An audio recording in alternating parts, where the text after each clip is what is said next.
मोदी जी डरो मत, रेजिग्नेशन लीजिए, हम आपके साथ हैं. Dharmendra Pradhan should resign, that is the demand. ಏನು RSS ಅವರ ಇಂದ ಏನಾದರೂ ನಿರ್ದೇಶನ ಬಂದಿದೆಯಾ? ಈತ ನಮ್ಮ ಕಾರ್ಯಕರ್ತ, ಈತ ಒಬ್ಬ ಸ್ವಯಂ ಸೇವಕ, ಇವನಿಗೆ ರಕ್ಷಣೆ ಕೊಡಿ ಅಂತ ಬಂದಿದೆಯಾ? ಛಪ್ಪನ್ ಇಂಚ್ ಕಸೀನಾ ಅಂತ ನೀವು ಹೇಳ್ಕೊಂಡು ಓಡಾಡ್ತಿರಲ್ಲ, ಪಾಕಿಸ್ತಾನಿಗೆ ಲಾಲಾಂಕ್ ತೋರಿಸ್ತೀನಿ ಅಂತ ಹೇಳ್ಕೊತಿರಲ್ಲ. ಫಸ್ಟು ನಿಮ್ಮವ್ರಿಗೆ ತೋರಿಸಿ ಲಾಲಾಂಕು, ಅದಾದ್ಮೇಲೆ ಮಿಕ್ಕಿದ್ದು ಮಾತು. ಏನು ರಾತ್ರಿ 12 ಗಂಟೆಗೆ ಬಂದು ನೀವು ಸ್ಟೇಟ್ಮೆಂಟ್ ಕೊಡೋದು? ಪಾರ್ಲಿಮೆಂಟ್ನಲ್ಲಿ ಕೊಡ್ರಿ. ಒಬ್ಬ ಪ್ರಧಾನಮಂತ್ರಿಯಾಗಿ ನೀವು ಇನ್ಸ್ಟಾಗ್ರಾಮ್ನಲ್ಲಿ ನೀವು ಸ್ಟೇಟ್ಮೆಂಟ್ ಕೊಡಬೇಕಾ? ಪಾರ್ಲಿಮೆಂಟ್ನಲ್ಲಿ ಸ್ಟೇಟ್ಮೆಂಟ್ ಕೊಡಬೇಕಾ? ನೀವು ಯಾಕೆ ವರಿ ಮಾಡ್ತೀರಾ? ನಾವು ನಿಮ್ಮ ರಕ್ಷಣೆಗೆ ನಿಂತೀವಿ ಮೋದಿಯವರೇ. Congress will stand by you, ಹೆದರ್ಕೋಬೇಡಿ, ರಾಜೀನಾಮೆ ಪಡೀರಿ, ವಿ ಆರ್ ವಿತ್ ಯು. 10 ವರ್ಷದಲ್ಲಿ 152 ಪೇಪರ್ ಲೀಕ್ ಸಾಧನೆನಾ? ಕೋಟ್ಯಾಂತರ ಮಕ್ಕಳ ಭವಿಷ್ಯ ಹಾಳು ಮಾಡಿದ್ದು ಸಾಧನೆನಾ? Make in India, digital India, skill India, Beti Padhao Beti Bachao, ನಿಮ್ಮ ಸ್ಮಾರ್ಟ್ ಸಿಟಿ, ಡಿಜಿಟಲ್ ಇಂಡಿಯಾ ಯಾವ್ದು ಸಕ್ಸಸ್ ಆಗಿದೆ ತೋರಿಸ್ಬಿಡಿ. ಒಂದು ಸಕ್ಸಸ್ ತೋರಿಸ್ಬಿಡಿ ಇವರೇ. 100 ಸ್ಮಾರ್ಟ್ ಸಿಟಿ ಮಾಡ್ತೀನಿ ಅಂತ ಹೇಳಿ 1 ಸ್ಮಾರ್ಟ್ ಸಿಟಿ ಮಾಡಿದ್ರಾ? ದಯವಿಟ್ಟು ರೀಲ್ಸ್ ಮಾಡಿ, ಆದರೆ ಬೇರೆದು ಯಾವುದೋ ಒಂದು ಅಮೆರಿಕಾದು ಅದ್ರದ್ದು ರೀಲ್ಸ್ ಅಲ್ಲ, ಬೇರೆ ದೇಶದ ತೋರಿಸೋದಲ್ಲ, ಫೇಕ್. ಇದು ನಿಮ್ಮ ಸಾಧನೆಗಳು ಏನಿದೆ ತೋರಿಸಿ. ಇವರಿಂದ ದೇಶಭಕ್ತಿ ಪಾಠ ಕಲಿಬೇಕಾ? ಇವ್ರು ಯಾರು ದೇಶಭಕ್ತರು ಅಂತ ಹೇಳ್ತಾರಾ? Who are these people to tell who is national and who is anti national? ದೇಶಭಕ್ತಿ ಅನ್ನೋದು ಫಸ್ಟ್ ಅವ್ರಿಗೆ ತಿಳ್ಕೊಳಕ್ ಹೇಳಿ, ಅವರಿಗೆ ಮತ್ತು ಅವ್ರ ಗುರುಗಳು RSS ಅವರಿಗೆ. ನೀವು ಪ್ರಧಾನಮಂತ್ರಿಗೆ ಒಂದು ನಾನು ನಿಮ್ಗೆ ಕಳಿಸ್ಕೊಡ್ತೀನಿ, ದಯವಿಟ್ಟು ಪ್ರಧಾನಮಂತ್ರಿ ಮತ್ತು ಅಮಿತ್ ಶಾ ಅವರಿಗೆ ರೀಲ್ ಕಳಿಸ್ಕೊಡಿ. उन बीजेपी लोगों को बोलिए कि कानून के दायरे में काम करे, कानून के दायरे में रख के बात करे. अगर उसका उल्लंघन होगा तो कानून जारी होगा. फिर रोते बैठेंगे प्रियंका खरगे ने, कांग्रेस पार्टी ने, DK शिव कुमार साहब ने हम पर केस डाला. ऐसे बात ही क्यों करते हो जिस पे आपका मुकदमा चले, जिससे आपको जेल हो? मेरा एक गुजारिश है, उन तक पहुंचाइए. सुप्रीम कोर्ट में उन्होंने स्टे लिया है उनका वॉइस सैंपल देने के लिए. एक वॉइस सैंपल भिजवा दीजिए. This video is sponsored by Mahalakshmi Jewelers, Mannur Multi Speciality Hospital, KBN Union, Royal PU College of Science and Commerce, Imran Silk House, Al-Shari Group of Institutions, and by Ideal with G. ಏನು RSS ಅವರ ಇಂದ ಏನಾದರೂ ನಿರ್ದೇಶನ ಬಂದಿದೆಯಾ? ಈತ ನಮ್ಮ ಕಾರ್ಯಕರ್ತ, ಈತ ಒಬ್ಬ ಸ್ವಯಂ ಸೇವಕ, ಇವನಿಗೆ ರಕ್ಷಣೆ ಕೊಡಿ ಅಂತ ಬಂದಿದೆಯಾ? ಇದು ಪಾರದರ್ಶಕವಾಗಿ ಹೊಣೆಗಾರಿಕೆ ಇರುವಂಥ ಸರ್ಕಾರ ಅಂತ ಹೇಳ್ಬೋದಾ ನಾವು? ಏನು ರಾತ್ರಿ 12 ಗಂಟೆಗೆ ಬಂದು ನೀವು ಸ್ಟೇಟ್ಮೆಂಟ್ ಕೊಡೋದು? ಪಾರ್ಲಿಮೆಂಟ್ನಲ್ಲಿ ಕೊಡ್ರಿ. ಒಬ್ಬ ಪ್ರಧಾನಮಂತ್ರಿಯಾಗಿ ನೀವು ಇನ್ಸ್ಟಾಗ್ರಾಮ್ನಲ್ಲಿ ನೀವು ಸ್ಟೇಟ್ಮೆಂಟ್ ಕೊಡಬೇಕಾ? ಪಾರ್ಲಿಮೆಂಟ್ನಲ್ಲಿ ಸ್ಟೇಟ್ಮೆಂಟ್ ಕೊಡಬೇಕಾ? ಹೊಣೆಗಾರಿಕೆ ನೀವು ಹೊತ್ಕೋಬೇಕಾ? ಏನು ಅದನ್ನು ವಿರೋಧ ಪಕ್ಷಕ್ಕೆ ಬಿಟ್ಟಿದ್ದೀರಾ? ನನಗೆ ಆಶ್ಚರ್ಯ ಏನಪ್ಪ ಅಂದರೆ, ಎಲ್ಲ ಕಠಿಣ ಪ್ರಶ್ನೆಗಳು ಸರ್ಕಾರದ ಬಗ್ಗೆ ವಿರೋಧ ಪಕ್ಷದವರಿಗೆ ಕೇಳ್ತಾ ಇದ್ದೀರಾ. ಕೇಂದ್ರ ಸರ್ಕಾರದವರಿಗೆ, ಈ ಸಂಸದರಿಗೆ ಏನು ಪ್ರಶ್ನೆಗಳೇ ಇಲ್ಲ ನಿಮ್ಮದು. Dharmendra Pradhan should resign, that is the demand. ಅದು ಯಾರು ಸೋನಮ್ ವಾಂಗ್ಚುಕ್ ಅವರು ಉಪವಾಸ ಸತ್ಯಾಗ್ರಹ ಬಿಟ್ಟರು ಅಷ್ಟೇ, ಬೇರೆ ಯಾರು ಪ್ರಾರಂಭ ಮಾಡಿದ್ರು ಅಷ್ಟೇ. ವಿದ್ಯಾರ್ಥಿಗಳ ಭವಿಷ್ಯದ ಬಗ್ಗೆ ಕಾಳಜಿ ಇದ್ದರೆ, ಬದ್ಧತೆ ಇದ್ದರೆ, ನೀವು ಅಮೃತ ಕಾಲ ಕಟ್ಟಬೇಕು ಅಂತ ಇದ್ರೆ, ವಿಕಸಿತ ಭಾರತ್ ಮಾಡಬೇಕು ಅಂದರೆ ಯುವಕರನ್ನು ದೂರ ಇಟ್ಟು ಮಾಡಲಿಕ್ಕಾಗೋದಿಲ್ಲ.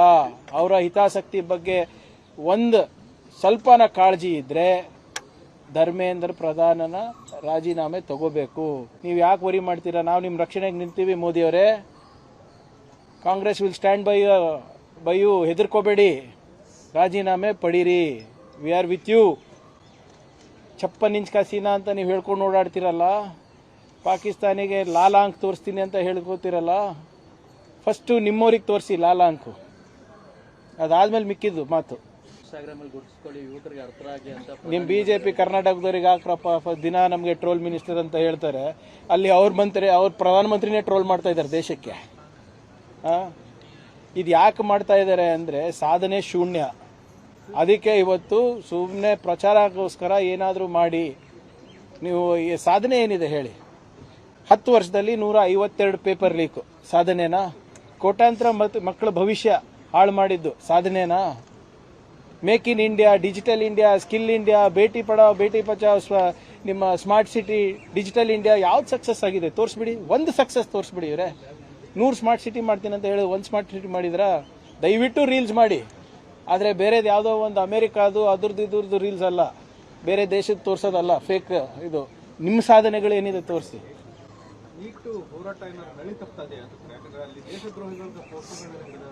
ಯಾರು ದೇಶದ್ರೋಹಿ? ಯಾರು? ಆಯ್ತು ರೀ, ಉಮರ್ ಖಾಲಿದ್ ಜೈಲ್ನಲ್ಲಿದ್ದಾರಲ್ಲ, ಚರ್ಚ್ ಹಿಡಿಯಕ್ಕೆ ಹಾಕಿಲ್ಲ. ಇದು ಅತ್ಯಂತ ಸಮರ್ಥ ಸರ್ಕಾರ ಅಲ್ವಾ? ನಮಗೆ ಸ್ವಾತಂತ್ರ್ಯ ಬಂದಾದ ಮೇಲೆ ಅತ್ಯಂತ ಸಮರ್ಥ ಸರ್ಕಾರ ಇದ್ದವರು ಇನ್ನ ಉಮರ್ ಖಾಲಿದ್ ಅವರಿಗೆ ಯಾಕೆ ಇನ್ನ ಶಿಕ್ಷೆ ಆಗಿಲ್ಲ? ಬೇರೆಯವ್ರಿಗೆ ಯಾಕೆ ಶಿಕ್ಷೆ ಆಗಿಲ್ಲ? ಇವ್ರು ಯಾರ್ರೀ ಆಂಟಿ ನ್ಯಾಷನಲ್ ಅಂತ ಘೋಷಣೆ ಮಾಡೋದಕ್ಕೆ? ಇವರೇನು ಗುತ್ತಿಗೆ ತಗೊಂಡಿದಾರ? 52 ವರ್ಷ ಬೇಕಾಗಿತ್ತು ಇವರಿಗೆ ನಮ್ಮ ದೇಶದ ಬಾವುಟ ಹಾರಿಸ್ಲಿಕ್ಕೆ RSS ಕ್ಯಾಂಪ್ನಲ್ಲಿ, RSS ಹೆಡ್ ಕ್ವಾರ್ಟರ್ನಲ್ಲಿ. ಅದನ್ನು ಕೋರ್ಟ್ ಆದೇಶ ಬಂದ ಮೇಲೆ ಹಾಕಿದ್ದು. ಇವರಿಂದ ದೇಶಭಕ್ತಿ ಪಾಠ ಕಲಿಬೇಕಾ? ಇವ್ರು ಯಾರು ದೇಶಭಕ್ತರು ಅಂತ ಹೇಳ್ತಾರಾ? ಈಗ ಗೋಡ್ಸೆಗೆ ಪೂಜೆ ಮಾಡ್ತಾರ ಇವರೆಲ್ಲರೂ, BJP ಅವರು. ಗೋಡ್ಸೆ ಯಾರಿಗೆ ಕೊಂದಿದ್ದು? ಗಾಂಧೀಜಿ ಅವರಿಗೆ. ಅಂದರೆ ಗೋಡ್ಸೆ ಕೊಂದವ್ರು ದೇಶಭಕ್ತರು ಅಂದರೆ ಗಾಂಧೀಜಿ ಏನು? ಮತ್ತೆ ಕ್ಯಾಬಿನೆಟ್ ಮೀಟಿಂಗಲ್ಲಿ ನೀವು ಫುಟೇಜ್ ನೋಡ್ತಿರ್ಬೇಕಲ್ಲ, ಹಿಂದೆಗಡೆ ಸಾವರ್ಕರ್ ಫೋಟೋ ಇದೆಯಾ, ಗೋಡ್ಸೆ ಫೋಟೋ ಇದೆಯಾ, ಗಾಂಧೀಜಿ ಫೋಟೋ ಇದೆಯಾ? ಇವ್ರು ಯಾರು? Who are these people to tell who is national and who is anti national? ಇವ್ರಿಗೇನು ಸರ್ಟಿಫಿಕೇಶನ್ ಇದು ಕೊಟ್ಟಿದ್ದೀವ ನಾವು? ಕಾಂಟ್ರಾಕ್ಟ್ ಕೊಟ್ಟಿದ್ದೀವ? ಒಂದು ಸ್ವಾತಂತ್ರ್ಯ ಹೋರಾಟದಲ್ಲಿ ಪಾಲ್ಗೊಂಡಿಲ್ಲ, ಒಂದು ಯಾವುದು ಕಾನ್ಸ್ಟಿಟ್ಯೂಂಟ್ ಅಸೆಂಬ್ಲಿ ಡಿಬೇಟಲ್ಲಿ ಪಾರ್ಟಿಸಿಪೇಟ್ ಮಾಡಿಲ್ಲ, ಸಂವಿಧಾನವನ್ನು ಲೋಕಾರ್ಪಣೆ ಮಾಡಬೇಕಾದಾಗ ಮನುಸ್ಮೃತಿ ನಮ್ಮ ಸಂವಿಧಾನ ಆಗಬೇಕು ಅಂತ ಹೇಳಿದವರು, ಇಂಡಿಯಾ ಪಾಕಿಸ್ತಾನ ವಿಭಜನೆ ಮಾಡ್ದಾಗಿರಲಿಲ್ಲ, ಇಂಡಿಯಾ ಚೈನಾ ಜೊತೆ ಹೋರಾಟ ಮಾಡ್ದಾಗಿರಲಿಲ್ಲ, ಯಾವ ದುಂಡು ಮೇಜ್ನಲ್ಲಿ ಇವರು ಪಾಲ್ಗೊಂಡಿಲ್ಲ. ಇವ್ರ ಹತ್ರ ನಾವು ಕಲಿಬೇಕಾ ಯಾರು ನ್ಯಾಷನಲ್ಲು ಯಾರು ಆ್ಯಂಟಿ ನ್ಯಾಷನಲ್ಲು? ದೇಶಭಕ್ತಿ ಅನ್ನೋದು ಫಸ್ಟ್ ಅವ್ರಿಗೆ ತಿಳ್ಕೊಳಕ್ಕೆ ಹೇಳಿ, ಅವರಿಗೆ ಮತ್ತು ಅವ್ರ ಗುರುಗಳು RSS ಅವರಿಗೆ. ನಮ್ಮ ಹತ್ರ ಪಾಠ ಬೇಕಾದರೆ ನಾವೇ ಪಾಠ ಹೇಳ್ಕೊಡ್ತೀವಿ ಅವರಿಗೆ.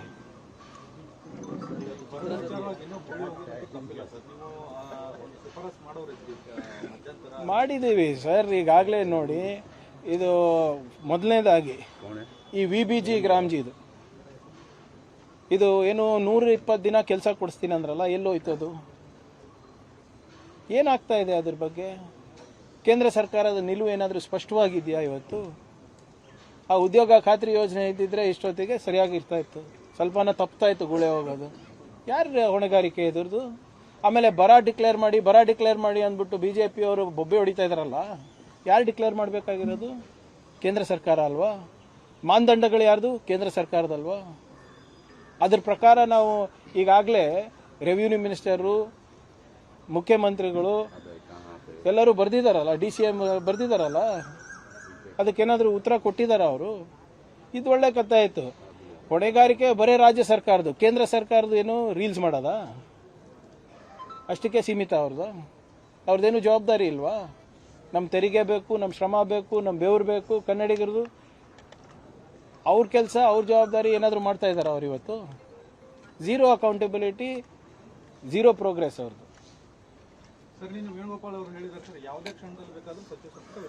ಮತ್ತೆ ಹೈಕಮಾಂಡ್ ಹೇಳಿದ್ಮೇಲೆ ಮುಗೀತಲ್ಲ, ನನ್ನ ಹತ್ರ ಕೇಳ್ತಾ ಇದ್ದೀರಾ?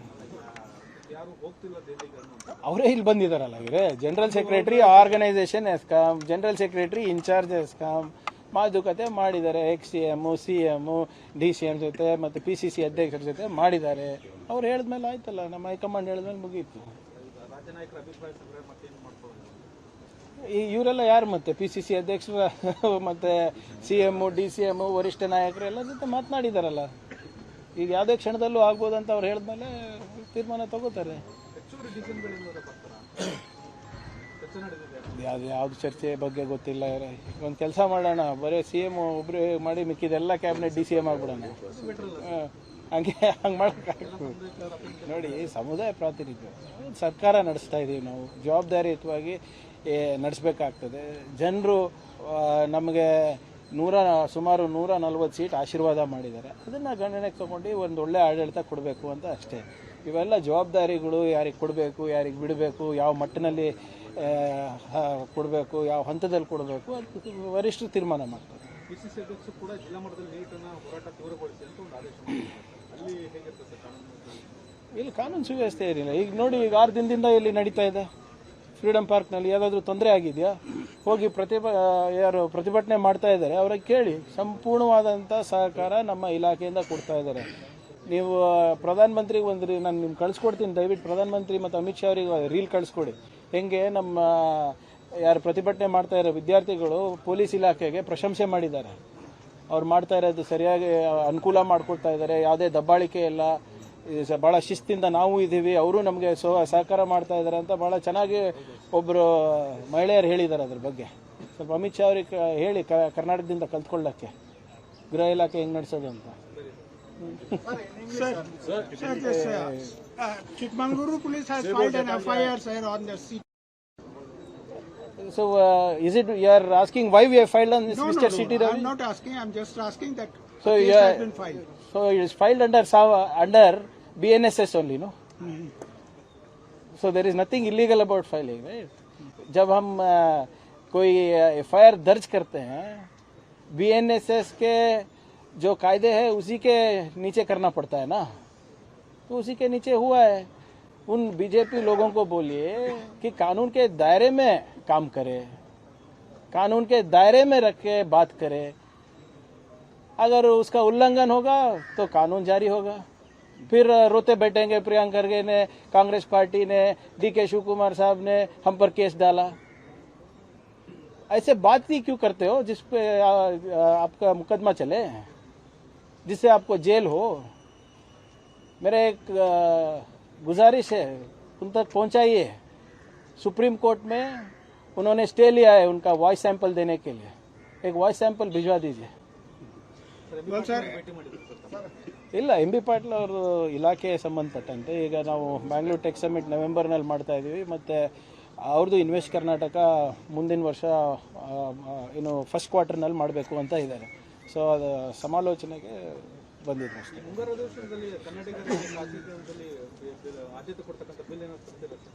ಅಂಥದ್ದು ಯಾವುದು ನನ್ನ ಗಮನಕ್ಕಿಲ್ಲ. ಈಗಾಗಲೇ ಇಲ್ಲ, ಅದು ಇನ್ನೂ ಯಾವುದು ಚರ್ಚೆಗೆ ಬಂದಿಲ್ಲ, ಕ್ಯಾಬಿನೆಟ್ ತನಕ ಬಂದಿಲ್ಲ. ಅದು ಇಲಾಖೆ ಮಟ್ಟದಲ್ಲಿ ಚರ್ಚೆ ಆಗ್ತಿರ್ಬೋದು, ಅದ್ರ ಬಗ್ಗೆ ಹೆಚ್ಚು ಮಾಹಿತಿ ಇಲ್ಲ, ಕ್ಯಾಬಿನೆಟಿಗೆ ಬಂದಿಲ್ಲ ಸದ್ಯಕ್ಕೆ. Okay sir. sir, National Testing Agency has removed 47 officials to initiate action against. How do you see this development, sir? What's the point? What's the point of removing 47 people when the person, the head of the department, is still functioning? Why is Mr. Dharmendra Pradhan not resigning? Why is he so indispensable? Because he's a RSS man. Has Mr. Mohan Bhagwat told Mr. Modi not to seek his resignation? Why is Mr. Modi so afraid of Dharmendra Pradhan ji? Modi ji डरो मत, resignation लीजिए, हम आपके साथ हैं, पूरा युवा आपके साथ है, डरिए मत. धर्मेंद्र प्रधान जी का इस्तीफा ले लीजिए, पूरे युवा आपको ब्लेसिंग्स देंगे, आशीर्वाद देंगे. ಅದಕ್ಕೆ ಒಂದು ಹೊಸ ನಿಯಮ ತರಬೇಕು. ಈಗ ಇದು ಹೆಚ್ಚಾಗಿ ನಮ್ಮ ಭಾಗದಲ್ಲಿ BJP ಕಾರ್ಯಕರ್ತರೇ ಮಾಡ್ತಾರೆ. ಅಲ್ಲಂತೂ ಅವ್ರಿಗೆ ಪುರಸ್ಕಾರ ಕೊಡ್ತಾರೆ. ಯಾರು ಅಕ್ಕಿ ಕಳ್ತನ ಮಾಡ್ತಾರೆ ಅಲ್ಲಿ ನಮ್ಮ ಕಡೆ BJP ಟಿಕೆಟ್ ಹಾಕ್ತಾರೆ. ನಮ್ಮ ಕ್ಷೇತ್ರ ಇರ್ಬೋದು, ಯಾದಗಿರಿ ಇರ್ಬೋದು, ಬೀದರ್ ಇರ್ಬೋದು, ಅಲ್ಲಿ ರೆಕಗ್ನಿಷನ್ ಆ್ಯಂಡ್ ರಿವಾರ್ಡಿಂಗ್ ಆಗ್ತದೆ ಅಲ್ಲಿ. ಸೊ ಅದಕ್ಕೆ ಕಠಿಣ ಒಂದು ಹೊಸ ಕಾಯ್ದೆ ತರಬೇಕಂತ ನಾನು ಮುನಿಯಪ್ಪ ಸಾಹೇಬ್ರಿಗೆ ಆಗಲೇ ಮನವಿ ಮಾಡ್ಕೊಂಡಿದ್ದೀನಿ. ಯಾಕಂದರೆ ಇವತ್ತು ಕಾಳಸಂತೆನಲ್ಲಿ ಇಲ್ಲಲ್ಲ, ಫ್ರಾನ್ಸು, UAE ಅಲ್ಲಿಗೆಲ್ಲ ಹೋಗ್ತಾ ಇದೆ. ಕೇರಳ ಬಿಡಿ ಸರ್, ನಾನು ಕತಾರಿಗೆ ಹೋಗ್ತಾ ಇದೆ ಅಂತ ಇದ್ದೀನಿ, ನೀವು ಕೇರಳಾಗೆ ಅಂತ ಇದೆ. ಮಾಡ್ತಾ ಇರೋದೆಲ್ಲ BJP. A1 BJP ನಾಯಕರು, A2 BJP ನಾಯಕರು, A3 BJP ನಾಯಕರು. ಆರೋಪ ಅಲ್ಲ, ಪ್ರೂವ್ ಆಗಿದೆ ಅಲ್ಲ, ಚಾರ್ಜ್ ಶೀಟ್ ಆಗಿದೆ. ನಾನು ನೋಡಿ ಸರ್, ನಾನು ದಾಖಲೆ ಇರಲಾರ್ದೆ ಮಾತಾಡಲ್ಲ, ನಿಮ್ಗೆ ಗೊತ್ತಲ್ಲ ಬಸಣ್ಣ. ಈಗ ನನಗೆ 4 ವೀಕ್ಸ್ ಆಗಿದೆ ಸರ್. ನೀವೆಲ್ಲನೂ ಮಾಡಿ 4 ವಾರದಲ್ಲೇ ಮಾಡಿ ಅಂದರೆ ಹೆಂಗೆ? ಹಾಂ, 4 ತಿಂಗಳಲ್ಲ. Don't worry. ನಿಮ್ಗೆ ಬ್ರೇಕಿಂಗ್ ಬೇಕಾ? This video is sponsored by Mahalakshmi Jewelers, Mannur Multi-Speciality Hospital, KBN Union, Royal PU College of Science and Commerce, Imran Silk House, Alshari Group of Institutions, and by Ideal with G.